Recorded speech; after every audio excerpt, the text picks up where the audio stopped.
We made it happen. Jimmy was an incredible success. I don't know where he is. I got to find him. Gosh, I don't. Oh.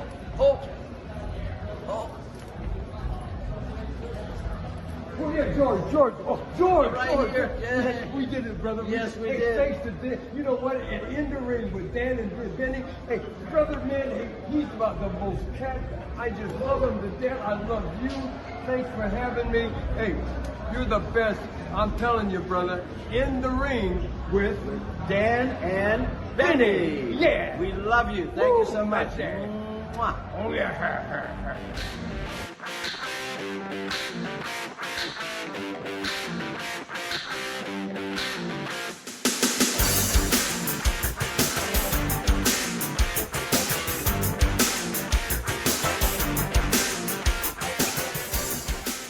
Hello, friends, and welcome to another edition of Dan and Benny in the Ring. I'm Dan Spasciano, joined as always by the playa himself, Benny Scala. Benny, how you doing today, buddy? You know, Dan, last week, the Wrestling Remembered show on the Monty and Pharaoh YouTube channel, they shocked the wrestling world with the announcement that Tony Khan had signed Aunt Esther from Sanford & Son to a long-term deal. Now, I have some inside info that Eddie Haskell is about to become All Elite, but it's not yet official. Still a rumor at this point, but it will happen. And everyone out there, you heard it first on Dan and Benny in the Ring. Yeah, if only we had been able to break the news came out today that starting in January of 2025, WWE Monday Night Raw will be off television for the first time in over 30 years as it moves exclusively to Netflix. Yeah, what do you think about wrestling slowly becoming a streaming-only service? Yeah, right? Be interesting to see. But Benny, we always say when we do the show, we love the we don't want to do the normal interviews, question.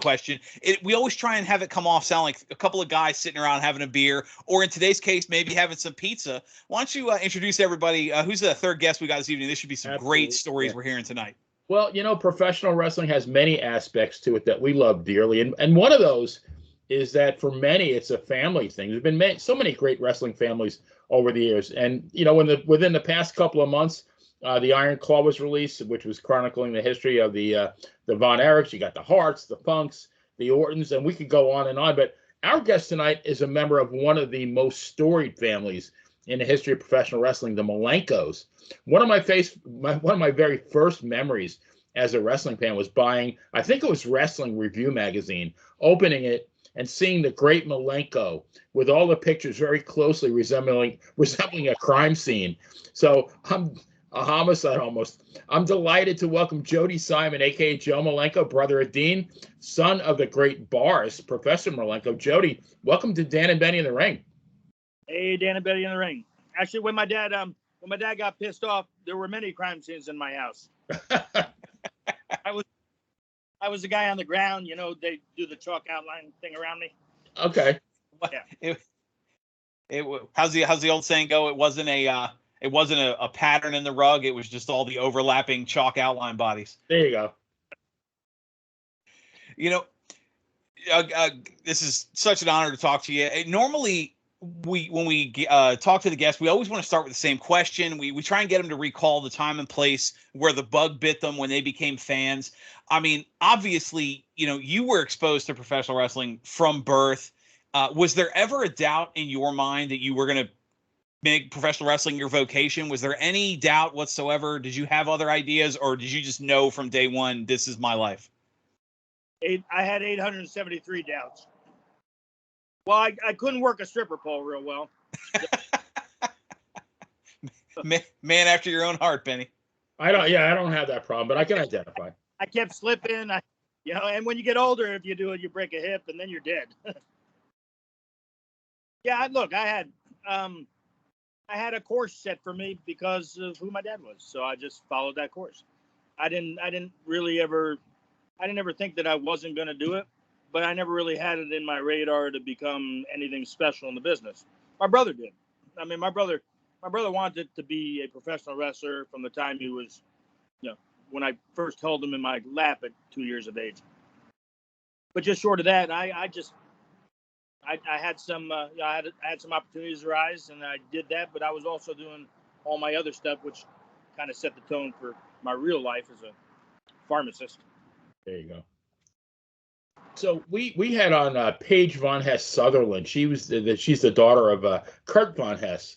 Yeah. She was a former guest on our show. She did a really good job describing the very nomadic life of a territory wrestler. They moved 17 times, she said, in 10 years. They kept U-Haul in business. Did the Simon family follow the same path?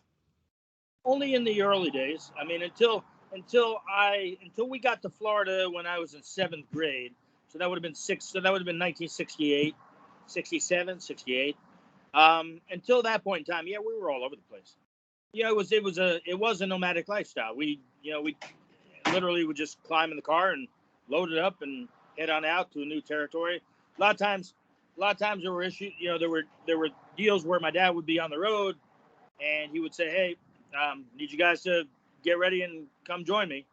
So I was a young kid who was responsible for packing up a car, and I could pack a car like nobody's business. I could put 2 cars in one car.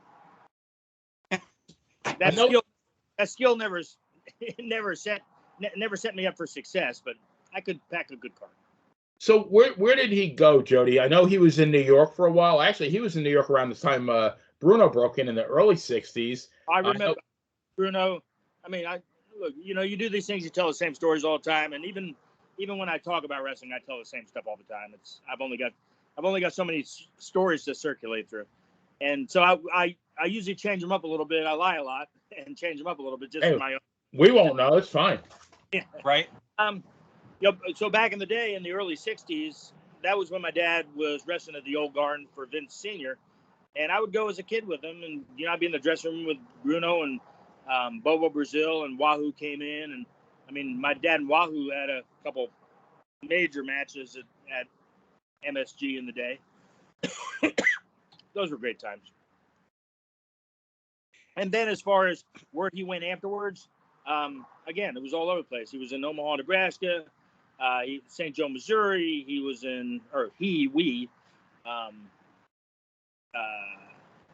We were in San Francisco for a while. San Francisco, right. For Shire. Outside of San Francisco, we were in Hayward. So it was my dad. Carl Gotch came at that point in time to work out there. Pedro Godoy was out there with us. Yeah, you know, they used to work at the Cow Palace back in the day. I drove by there a while back, and, you know, I look over and a lot of memories. And then Charlotte was a big territory, both early on and then later on in my dad's life. He ended up back up in Charlotte for a long time, which is where I kind of first started when I was really applying the referee side of my skills, whatever skills you need to have to be a referee. Did he work in Texas at all? What's that? Did he work in Texas? Yeah. Okay. Worked in Texas for Von Erichs, and then, you know, in and out of Houston for Paul Bosch at the time. Paul was a great guy. Paul was one of those guys that, as a promoter, he had very few people ever say anything bad about him. You know, they used to say about promoters, there's two kinds of promoters. I'm sure you've heard this. No, shake your head. Yes, no. Yeah, 2 kinds of promoters, bad and worse. Yeah.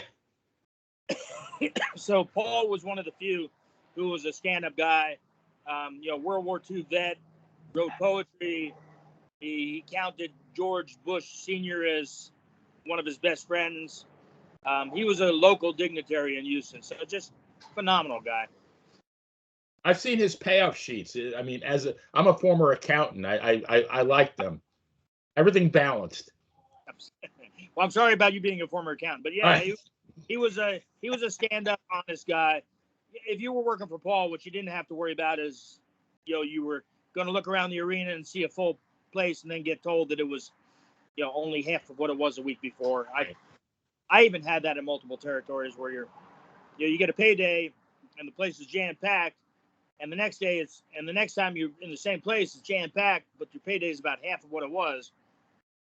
And you can't make heads or tails over why that is the case. And if you confronted the promoter about it, usually they told you to just leave the territory if you don't like it. Right. Wow. Well, let me ask you a quick follow-up. You're talking about moving as a kid. Obviously, we've had a lot of family members on the show talking about, bouncing around and everything. Was it easier from the perspective of a kid, like, you would go back to the Carolinas or go back to Texas after having been gone a year or two, whatever it is. Was it easier to go back and settle in as a kid, or you, like you said, by the time you got to Florida in 7th grade, it was a little past it? Or did you not have to worry about going back to areas and relearning the ropes or whatever it would be? We didn't have to worry about going back, because in the old territory days, it wasn't that you were making a circuit. You were just finding that next territory that you were going to move to, based on the fact that you had either overstayed your welcome somewhere, or the angles just had died and it was time for you to move on, or your paydays were the shits and you had to move. Well, you were talking earlier. You said about your time as the referee, and yeah, I mean, obviously you had training. You were trained by the legendary Carl Gotch. Now I'm in my 40s. Most people my age, maybe a little older, if you ask who's the toughest wrestler ever, they'll probably say something like Harley Race, Haku, someone along those lines with that reputation. But when you start getting into Benny's age and beyond, just a few months past me at this point, you ask them and they'll tell you Billy Robinson, but a lot of them will say Carl Gotch. So I'm curious if you can expand on that. What about him was so tough, and how tough was he as a trainer? Oh, so first and foremost, I mean, tough is tough. So you get a lot of guys in this business who were legitimate tough guys who you wouldn't want to mess with. They were competent both on the mat or in the street. I mean, when you talk about Haku, when you talk about Mang, you talk about a guy who bites your nose off. Right. I think that's pretty tough, especially tough if you're the guy who just lost your nose. Yeah. He used to play that game where who's got your nose, but he actually had. Haku's got it. So that's pretty tough. Yeah, and Harley, sure, he was a tough bastard. Carl was a well-trained tough guy, both on the street and on the mat. So his training was at a different level. And as far as being on the mat, he was the toughest guy I knew, or still to this date, he's the toughest guy I've ever known. And anybody who worked with him and anybody who had any interaction with him will tell you the same thing. He was amazing, because he lived, shoot wrestling or submission style wrestling. Now they've got, catch as catch is like the catchphrase, but we were just, I always tell people we were hookers, and it was funny because when you're a kid, you tell people you're a hooker, everybody gets all giggly and stuff, but we were hookers. We were looking to put submissions on you. You could get pinned in that time, so you were, first and foremost, you were wrestlers. And Carl was a legitimate great wrestler. He trained a couple guys who, one of them ended up taking silver in the world against this guy from Japan, Sasahara, and another guy. That was Jeff Mewis, and then Joe Mewis. That he took gold in the world. So and Carl was responsible for training them. He trained a lot of guys who were legitimate, great athletes in his day. And he went to the Olympics right after the war, but his body was so beat up from being in the prison camps. He wasn't in a concentration camp, which is sort of a fallacy that runs around out there. He was in a work camp, but we're not talking Club Med. Right. You weren't laying on comfy beds where you could adjust the firmness. Jody, why? I mean, he was great, and I mean, he was always pretty much on top. He won, I think, with Rene Goulet. I think he won the WWF title, but he didn't win a lot of titles around the country, though. Is it because the promoters were afraid that he wouldn't, give the belt up? Because obviously, very few people could take it away from him. Well, there was a couple things. One is that everybody was scared of him. I mean, because they hear a reputation about a guy being a shooter, and they just don't want to deal with him. I had guys looking at me thinking, "Oh, I'm not sure about you." I'm like, "Come on, man! I'm a pro. I'm going to get in the ring. I'm going to do my job. I'm going to give you my body, and I'm going to take care of your body." Carl wasn't as bad as people thought that he might be. And then the other piece of Carl was he could be an asshole. I mean, he was a hard guy to get along with, and you could easily, yeah, he could be a fair weather friend. He could think the world of you one day and not like you the next day. And as I say all this, understand that I loved him. I mean, he was like a second dad to me. But even he knew he was. Even if you ask Carl, what are you? It'd be like, asshole. At least he was honest about it. At least He at was least the man was honest. Yeah. Well, Carl's famous expression was, the world doesn't, a fool doesn't like honesty, but the world's full of fools. So therefore, you can't be honest because everybody gets all pissy. Carl said, screw it, I'm tough enough, I don't care, and I'm going to be honest all day, every day, brutally honest. And sometimes he went beyond because, honesty is okay until you really just hurt somebody's feelings for no reason. So there are a lot of people. Carl was either in vogue with them, they had a taste for him or they didn't, and most people didn't, especially the guys in the States. His claim to fame, I mean, everything that made Carl who Carl was he was blessed to have the opportunity to deal in Japan, and they appreciated everything he did, and they molded Japanese wrestling and they molded professional wrestling over there off of what Carl did in Japan. So he was amazing. Nice. So, Jody, I wanted to talk about your dad for a little bit. I mean, he was true bona fide wrestling legend. My son told me the Insane Clown Posse even had an album called The Great Malenko. He won a truckload of titles. And, back in the day, in the territory days, the promoters didn't just give titles to anybody. They gave them to people who could work and who could draw. So if this question could easily take up the rest of the show, but can you give our listeners just a Reader's Digest version of the career of Larry Simon, aka the Great Malenko? Cool. It was a long career. I mean, my dad, again, as I stated before, my dad started in New York and then he made his way around the territories. And I don't think there was a territory that he went where he wasn't viewed as either the top heel or one of the three top heels. He made everybody money. And not to say that, they didn't give him the talent that he needed to do his job in the ring. The thing about my dad was, one is that he didn't take himself too seriously, so he was a humble guy. But in the ring, he was amazing. There wasn't anybody that you could put in the ring with my dad that he couldn't have a match with. So he made his way around the country, and towards the end of his career in the wrestling world, what he ended up doing was training people. And so he's had sort of the second career that's even probably more important than the first one. The first one was him being one of the boys and working and drawing crowds wherever he went and doing a great job and people thinking that he was special. But even more important was after the fact when he got into the training side of the business. I mean, between my dad and myself, I was involved, and my brother, there's a list of people that we were responsible for bringing along and getting into the business and having long-lasting careers in the business, which is the key to any wrestling school. It's one thing to tell somebody that they can come and learn the business. It's another thing to help them find a job. It's another thing to get them a job in the business where they actually now they're making a living. And we did that for a dozen people. Guys, Mark Miro and Johnny B. Bad. Mark Miro was Johnny B. Bad.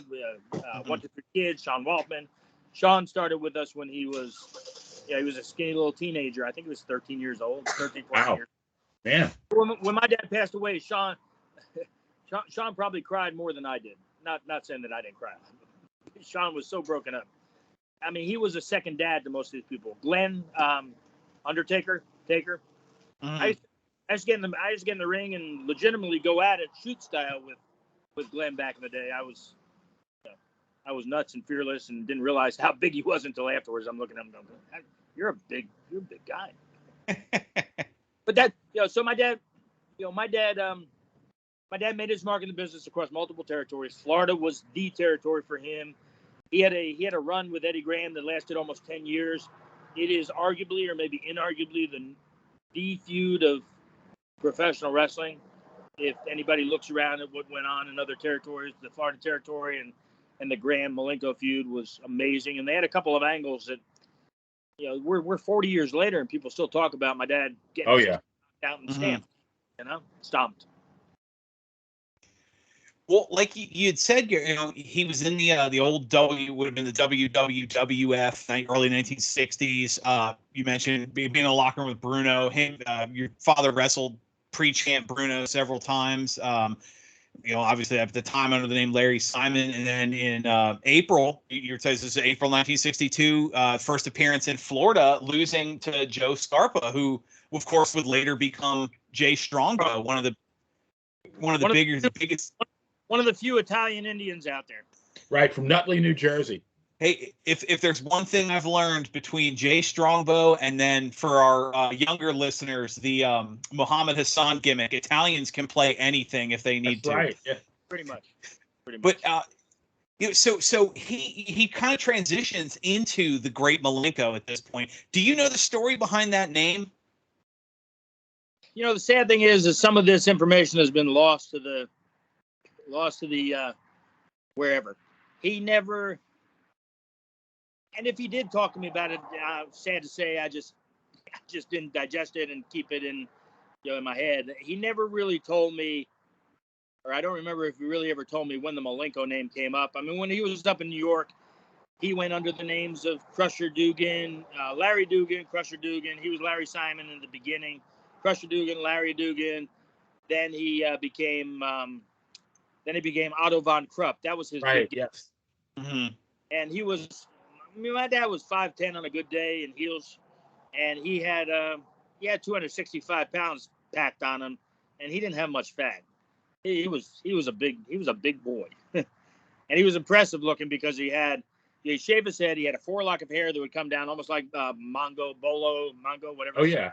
Yeah. Mm-hmm. So, and then he had a Fu Manchu that would go into a goatee. That was my dad. He was scary to me, and I was his kid. Long flowing black cape, and he did the whole goose stepping thing because he was playing off of the fact that we're still, at that time we're still not so far enough removed from World War II and the hate of Germany that he could use that. He could use that as his storyline. Eventually, that's one of the reasons why he moved on over to the Russian gimmick, because he went from everybody hating the Germans to everybody, not liking the Russian Empire at the time. Yeah, Cold War. What, Jody? What about the professor part? Like, what? Why did he take that as well? He just started to expand on his gimmick. I mean, at first he was Boris Malenko, and he was a great Malenko, and he was a great Boris Malenko, and he was a great Boris Maximilianovich Malenko. Then he was Professor Boris Maximilianov. Yeah, if he would have stayed alive, we wouldn't even be able to say his name in the time that this podcast is on. Well, one last question about your dad. So I saw this video this weekend. I had never seen it. It was about the Knoxville 5. They had a very controversial, it was called Plan B video. Oh, and, yeah. Yeah, and it was done in 1979. So it was years ahead of Eddie Mansfield or anybody else, as far as breaking kayfabe. And I know the video was kept under wraps for years and years. But why did they do that in the first place? It was your dad, Bob Roop, and a couple other guys. Oh, I was up there, guys. I was actually working up there. I worked as Joe Sims because I couldn't be a Malenko because my dad was the top heel in the area. So I had to go in. I was Joe Sims. I had the opportunity. I mean, I worked against Bob Roop. I worked against Randy, against Savage. I worked against Orton at the time. I mean, those were some of the best guys that I got a chance to get in the ring with. So where it all stemmed was what I was talking about before, which was promoters were sort of rough on the boys, and there was a lot of distrust and untrustworthiness, and that led to the guys coming together and saying, we just need to do our own damn thing. Ron Wright at the time was up there, and Ron was just he was a icon of that territory. Everybody knew him, and so he participated as well. And they did a competitive promotion just to see if they could run that territory on their own, let the Fullers do whatever they were going to do, and it didn't go too far. But they were also very concerned when they started down this path for two reasons. One is whenever you would go against the local promotions, or you would talk about unionizing and trying to come to terms with what was best for the boys, you were threatened blackmail. There were a number of times that guys from around the country were supposed to get together and talk about how to bring the boys together and go back to the promoters and say, you're not doing contract deals. You're going to employ us. You're going to give us benefits. You're going to make sure that we're okay. Whenever they would start to talk about it, they would get calls. So my dad would always participate because he was a rabble rouser. And every time he started to participate, he would get a call saying, hey, if you do this, good luck working anywhere ever again in the United States. So he'd end up having to back off because he had 2 kids and a wife. I don't remember where I was going with all this. Oh, yeah. What was the original question? No, what was the purpose of it? Like, why did they make the video? So that was the purpose of the video. The purpose of the video was to avoid, the Fullers and the Welshes coming back against the guys, either through, some kind of blackmail deal or, using their already existing clout with local law enforcement and the venues to shut these guys down. So the threat was, hey, let us be.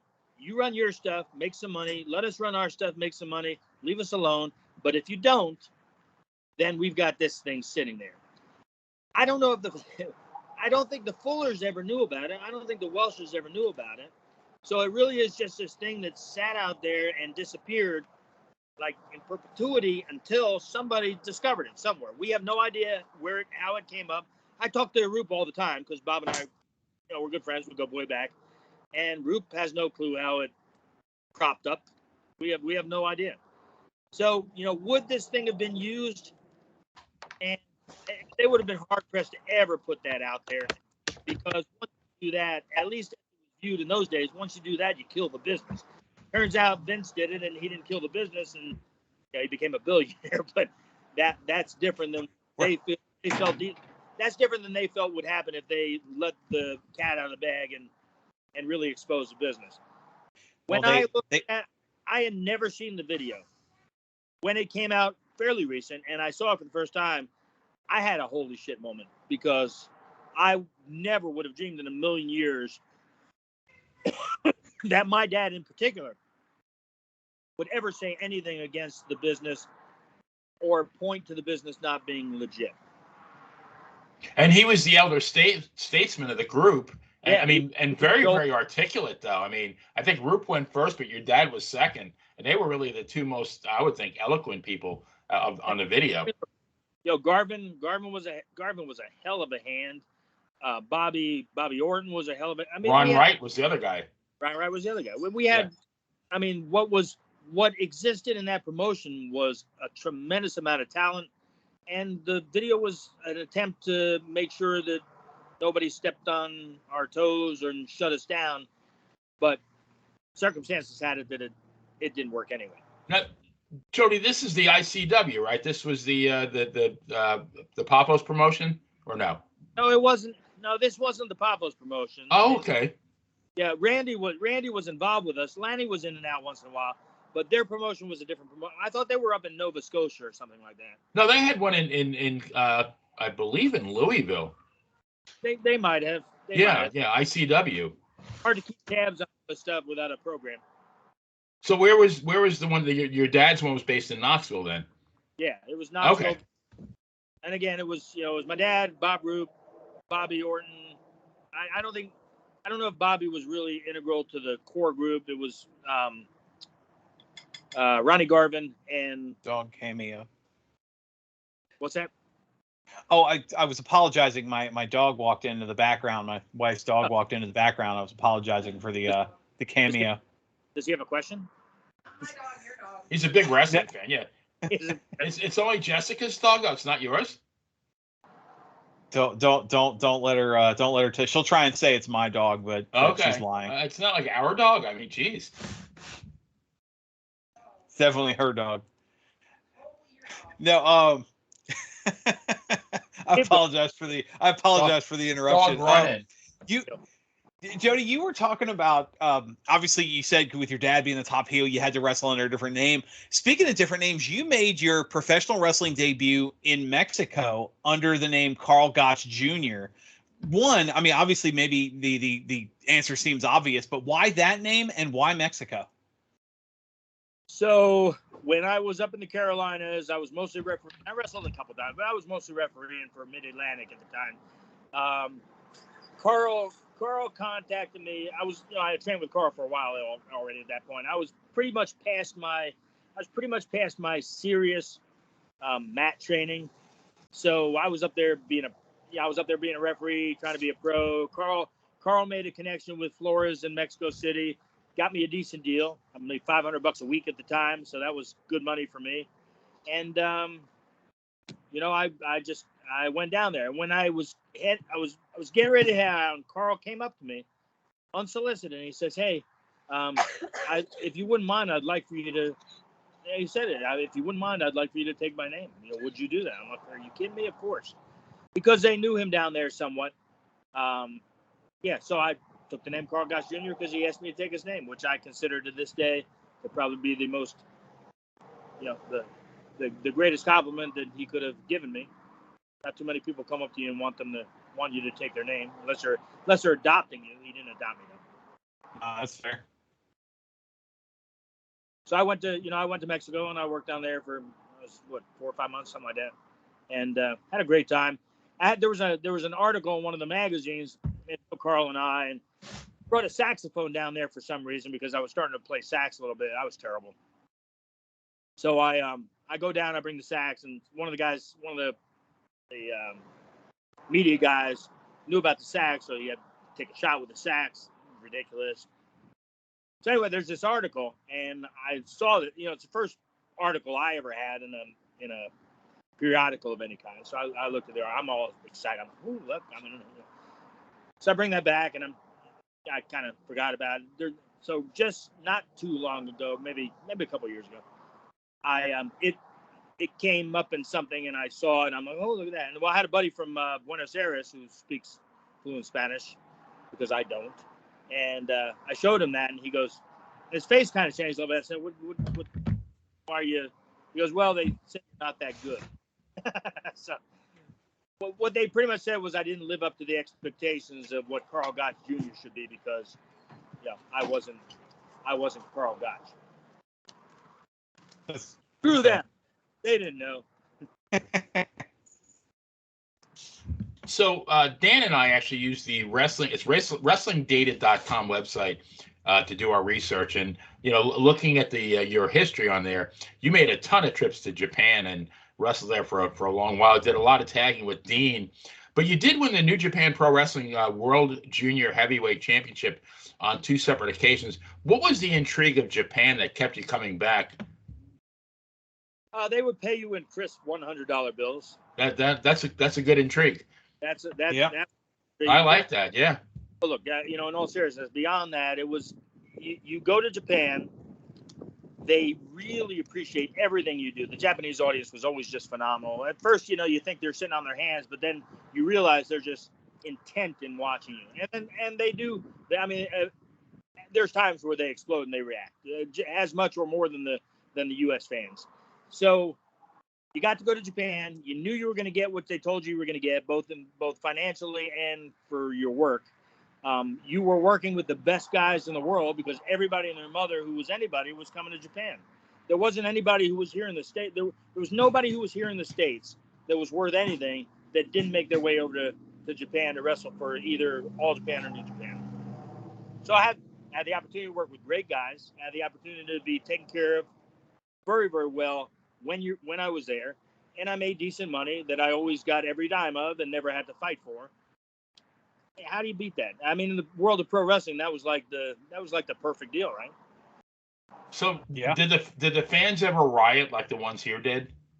Yeah, they were too respectful to do that. I mean, if there was ever a riot, it was just Stan Hansen running through the crowd. He was a riot. It wasn't. He just used to beat the hell out of kids with his, with that big long bull rope and a bell at the end. So no wrestlers getting stabbed. Who was it? Blackjack Mulligan, I think, got stabbed in the ring. So first of all, there wasn't traditional healing over there. I mean, healing as in bad stuff, not. Yeah, there wasn't the traditional heel in Japan to really get pissed off about. You weren't out there weren't out there doing the, leg on the rope, pulling the tights, pulling the hair. You just didn't. It just, it probably existed at some level. Maybe Abdullah, but everybody else, you just got out there and it was hard. It was that hard style, right? Right. I tell you what I saw something. I saw a Bruno Baba match, and Bruno was never a heel a day in his life, but in Japan, he was a little bit edgier than he was here in the States. Obviously, Baba was the hometown favorite. Yeah. I mean, when I say that people weren't heels over there, they were heels, but they didn't do the traditional cheap heel. Right. It's not even all the time cheap, but they didn't do the typical heel stuff, to get the crowd. I'm going to kill you. I'm going to, referee, look at that. Right. That there. Gotcha. You didn't have the manager spots and all that. Or the, or the fake tags, where you smack your own hand behind the referee and the referee would call the tag. Yeah, we did some stupid stuff. Well, speaking of referee, you mentioned a few times most of your work in the States here was as a referee, maybe obviously in Florida and Mid-Atlantic. Kind of expand on that a little bit. Why the decision to referee instead of wrestle, especially given the lineage? I mean, I don't know if I reffed more than I wrestled, but I did ref a lot, and I reffed a lot at the beginning because I was a young kid. I really didn't have any size on me, and I sort of had to just start out reffing and make a name for myself. And I always tell, again, those stories I always tell. I was a referee up in Charlotte, but I was the guy that they sent to go down to the Coliseum to work out with the guys who wanted to get in the business because I don't mean to sound this a certain way. I was legit on the mat, so they well trained. Yeah, that's fair. Yeah, the Crockets would send me, and the whole gimmick was, and I've said this story so many times, but the whole gimmick was, if you go down there and you want to get in the business and you can't even beat the referee, what chance do you have? So, yeah, I was a ref mainly because it made sense at the time.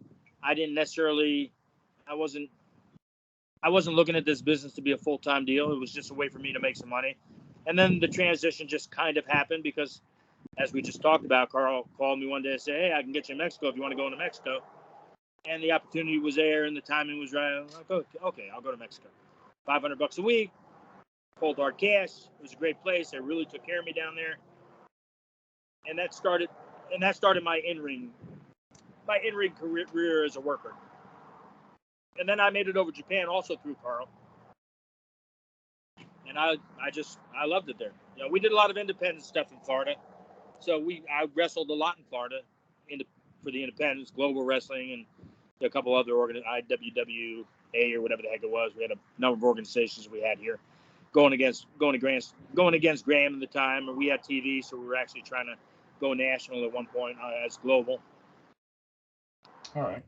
So when you were in the Carolinas, did you do the Johnny Rods in New York was always the measuring stick. They threw, whenever somebody new came along, they threw him with Johnny Rods to see what he had. Were you kind of the same thing in the Carolinas? I mean, not in a match, but outside of a match, when somebody would say, hey, they'd call the office and say, yeah, can I get in the business? I want to get in the business. And I see. You were, yeah, okay. Somebody in the office would say, well, we'll take a look at you, but if we take a look at you, you're gonna have to come to the auditorium and work out with this guy. And what did they tell you to do? That obviously, you had to, you had to make sure that they were halfway decent, right? Were you really hard on them? Say that again. I mean, how tough were you on them? Oh, I wasn't. No, look. I always understood that anybody who wanted to get in this business should at least have a shot. Some of the guys that were in the business making money should have never been in the business, but they were in it. They were making money. So why shouldn't Joe Blow have a chance to get it and make a living if he could? The reality, though, was that most guys who came down it wasn't what they thought it was. It wasn't going to be what they thought it was, so they just bowed out. Yeah, that makes sense. I never brutalized anybody. I never grabbed a wrist lock, top wrist lock or anything like that and hung on. You never did the Bob Holly? I never got a sugar hole on somebody and tortured them. Right. I just didn't believe in that. I thought that was just not the thing to do. It wasn't in my eyes. Right. We've had a couple of those, Benny, guys, either on the receiving end or the giving end of let's call it tough love to the newbies that want to come in. Right. Exactly. Well, it's different being tough. I mean, I was tough on guys that I trained with, but I wasn't sadistic. I mean, there was some guys are just freaking sadists. Yeah. I didn't see any reason for that. That makes sense. So, Jody, speaking of a plan B, so you mentioned before you're in pharmacy, you went to school for pharmacy. You had mentioned in a previous interview, I heard you with Briscoe and Bradshaw, that your dad really strongly recommended you have a backup plan. And I mean, that's something you're still doing today, correct? Yeah. I mean, I learned early on. I mean, it was partly my dad looking at me saying, if you want to get in that business, great, but probably good if you have something sitting there just to make sure. And so that was part of it. But I also, as a kid, I looked all around the place and I saw guys and, they would be in the business for 20, 30 years. They'd get out. They didn't have, they didn't have the proverbial pot to piss in or the window to throw it out of. And I didn't want to end up like them. I think it was Haystacks who ended up dying in a dilapidated old trailer or something. I mean, and he's just one of many stories of guys who had great careers and just because the road was brutal. You had to pay for all your stuff. It was really hard to save money for most of these guys. They didn't make great livings. They just made enough to survive. And so when the business was over for them, they did no pensions, no money set aside for them. They didn't have money set aside. So, a lot of guys just died without much of anything. And I didn't want to be one of those guys. That makes sense. Respect that. Excuse me. Benny mentioned it earlier, talking about some of the stories being told. Obviously, it kind of got snubbed with the Oscar nominations, but the big movie from wrestling fans last month was The Iron Claw. Yeah. And we've had a lot of authors on, 160 episodes we've done before tonight, and there's so many good stories to be told. Are there any plans for a book, or would you ever give the thumbs up to an Iron Claw-like movie about the Malenko family? No. I mean, we don't have that much to play off of. Look, the Von Erichs. I mean, that's a tragedy from the word go. Oh yeah. That whole tragic life of this family. I mean, how does that not translate into something that's easily put into a movie or a book? We didn't have that. We had a lot of things happening in our lives as a wrestling family. And would it be of interest to some? Maybe. I had a couple guys who were going to write, Scott Teal and a couple other people who write books, and they were supposed to do something in particular about my dad, not necessarily about the Malenko family. And they came, Scott came back. He's like, well, most of the guys that your dad really dealt with, they're dead.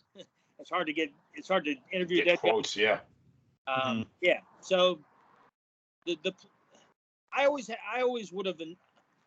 kind of pushed for there to be a book about my dad because he's my dad. I love him, and I would have liked a book about him because it would have been nice to, hand that down to my grandson. But it didn't happen, and I don't know if it ever will happen. I don't have the time, the patience, nor the wherewithal to sit down and write a book. That's a lot of work. You guys want to write a book? Yeah. Well, we do write. Yeah. I mean, look, if anybody ever wanted to do anything, I always, when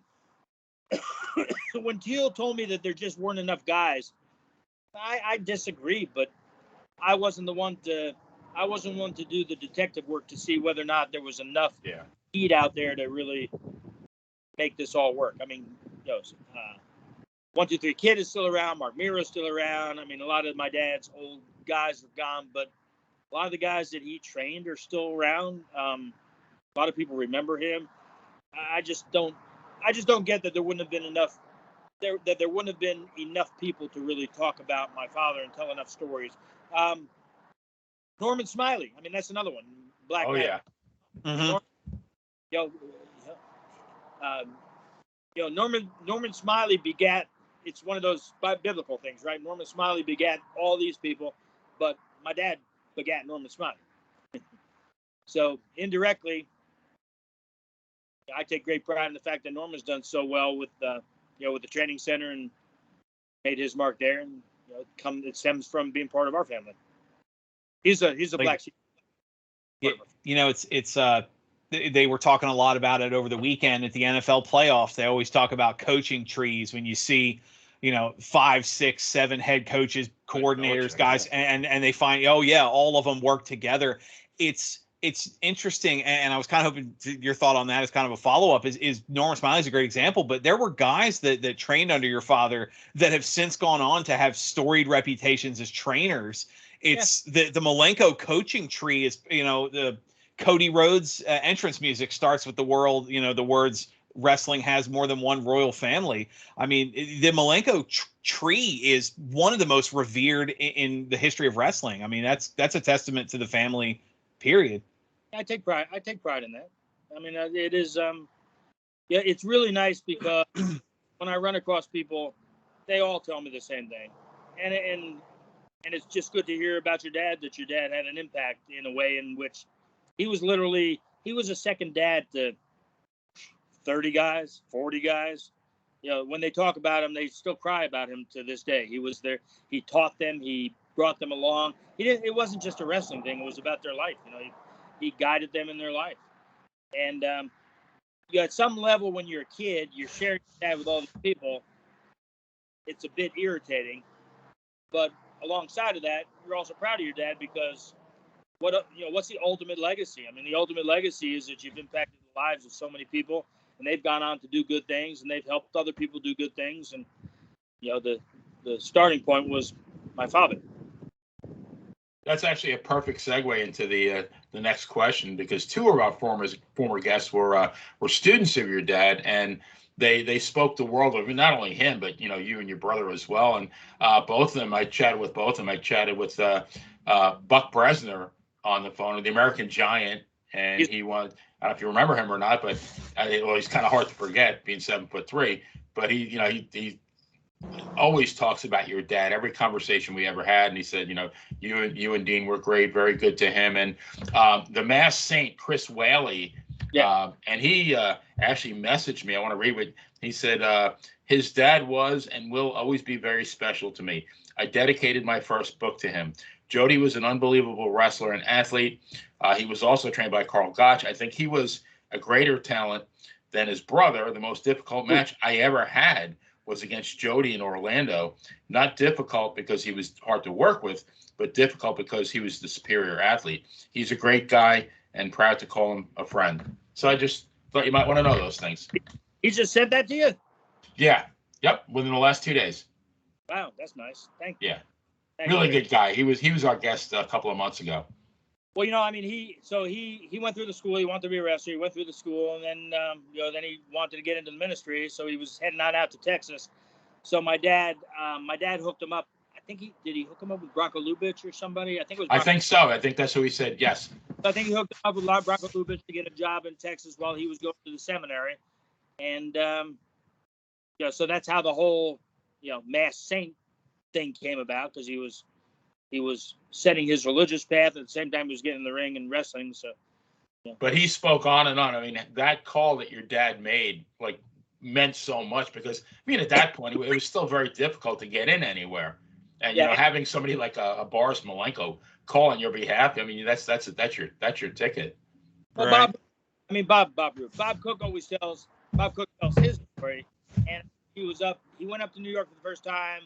He was getting ready to go against somebody, and Gorilla Monsoon said, "So who trained you?"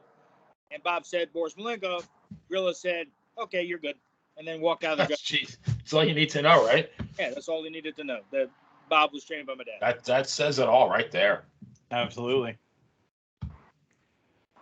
Well, I mean, it's crazy the stories, and we always say this on the shows, how it feels like we could go on forever and not scratch the surface. Benny, as we wrap up tonight, final thoughts and question to you. What are you thinking? No, I just these. Just when I think we have, we've interviewed everybody. So there's another great guest. Jody was great. I mean, and so many great families out there. And I think the Malenkos, you know, when you talk about great families, I mean, they got to be right up there because, you know, Boris Malenko, I mean, he's like on the Mount Rushmore of heels. I mean, great heel. I mean, the master of psychology. Dean, I mean, the ultimate wrestling technician. You know, so I'm just glad to be able to chat with these people. It never gets old. Thank you. Enjoyed it. Go ahead. No, I was just saying I've enjoyed it. How was the Well, pizza, Jody? Being an Italian guy, I'm not that far from that place. Do you recommend it? The Italian place that I'm at? Yes. Yeah, decent pizza. Okay. So you always got to qualify things, because if you're a Jersey guy and you lived up Jersey, New York, you know, the whole gimmick is nothing's as good as it is up there. You're talking Right. to Long Island here, so yeah, I get it. I was just talking to a buddy of mine in Syosset just yesterday. Okay, I'm Farmingdale, not that far away. Yep. Wow. So not a bad place. Okay. There you go. Sergio's Italian restaurant. Okay. I know we keep touching with the family, and you talk about the reputations. My question to you: do you follow the current product at all, or any thoughts on the state of wrestling today? Not at all. Well, I have, of course, I have thoughts, and they're my thoughts. You know, the disclaimer on the bottom: these are my thoughts. They don't necessarily mean they should be anybody else's thoughts. I'm not particularly fond of the product, and you know, some of that just comes with the territory of being an older guy, because when you get older, you're supposed to point back to the way things used to be and say how great they were, and you're supposed to point to things that they are the way that they are today, and just by default, you're supposed to say that it's terrible and it's not the way it should be anymore. Right. But it is legit. You know, I was just talking to somebody the other day. I think I was talking to my brother, and you know, my brother, you know, he's had some surgeries. I've had surgeries. And he said to me, he goes, I fear for these guys. Oh, who are working today, and the fact that they're going to be 35 years of age, 40 years of age, and they're going to be on walkers and in wheelchairs, on whatever, because they're just destroying themselves for no reason whatsoever. I've seen matches, and yes, the crowds are different, but the crowds have been indoctrinated into what they should and shouldn't like by the boys. The boys, you in the ring dictate what a crowd feels. If you're a good ring general, if you're a good ring psychologist, you tell them how to feel. You tell them when to react. Right. The business has lost that. So now these guys are constantly one-upping themselves just to get that next big pop, because the double corkscrew off the top rope into a flying crony didn't quite do the job this last time. Yeah, through a flaming table. You're killing yourself. For what? And it's sad, because you watch people today like a CM Punk or Gunter, who we've spoken highly of on the show before. There's guys that can wrestle the territory style, and the crowd eats it up like it's the best thing they've ever seen. It doesn't have to be the craziness, but at some point the circuit decided that's what the fans want, and the high flyers took over. Yeah.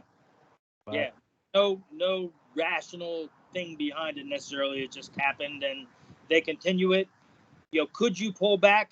I think I don't know. I don't know if you ever can go back, but I think they could to some degree. They could back off a little bit. You don't have to do as much and put your body at such significant risk.